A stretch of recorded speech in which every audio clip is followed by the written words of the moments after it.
నువ్వు రాబట్టి సరిపోయింది. ఎక్కడ ఆపద వస్తే అక్కడ ఉంటాడు నరసింహ. అది నీ నైజం బావా. జైతే చెడు నా చెవికి అనిపించిన, తప్పు నా కంటికి కనిపించిన, నన్ను నేను కంట్రోల్ చేసుకోవడానికి చాలా కష్టం.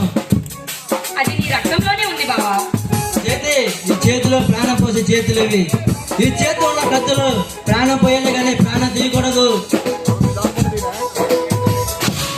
ప్రతి పేదవాడికి ఉచిత వైద్యం అందించాలని హాస్పిటల్ కట్టి ప్రతి పేద ప్రజలకి ఉచితంగా వైద్యం అందిస్తున్నాం. నీ మనసు వెన్నె బావా.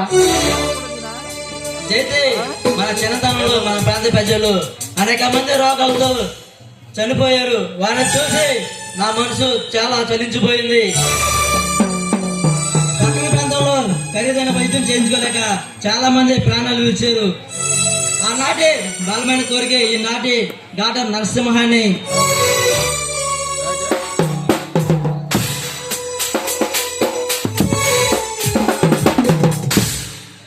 బావా, అందరి జబ్బులు నయం చేసే నువ్వు నా రోగానికి కూడా కొంచెం మందు ఇవ్వచ్చుగా.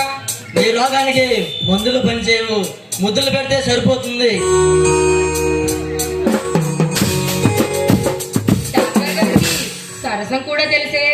ఈ డాక్టర్ గారికి సరసంతో పాటు శృంగారం చేయడం కూడా తెలుసు.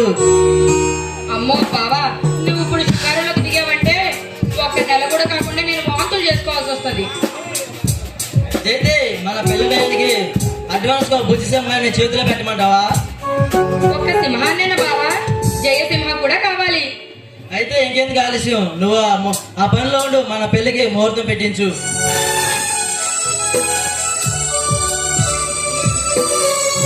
చీ, నీకు సిగ్గులేదు? 18 ఏళ్ల పుష్పం నా ముందు పువ్వులో విచ్చుకుంటే దానిలోనే మకనందనాన్ని జుంటు తెరలో తాగి అనిపిస్తుంది.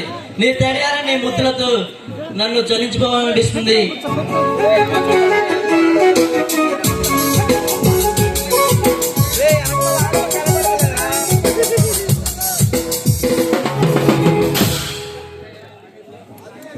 ఇంకా ఏమనిపిస్తుంది? గంటకో హక్కిచ్చి నిమిషంలో కిసిస్తే చాలు. ఇప్పుడు నేను ఒక కిస్సిస్తే నీకేం అభ్యంతరమా? ఇంకేం అభ్యంతరం లేదు. పెళ్ళాక నీ ముద్దులు బాకి చక్రవడ్డీతో సార్ తిరిగి చేస్తా. నీ చెత్త చక్రవడ్డీ ఎలా కట్టించాలో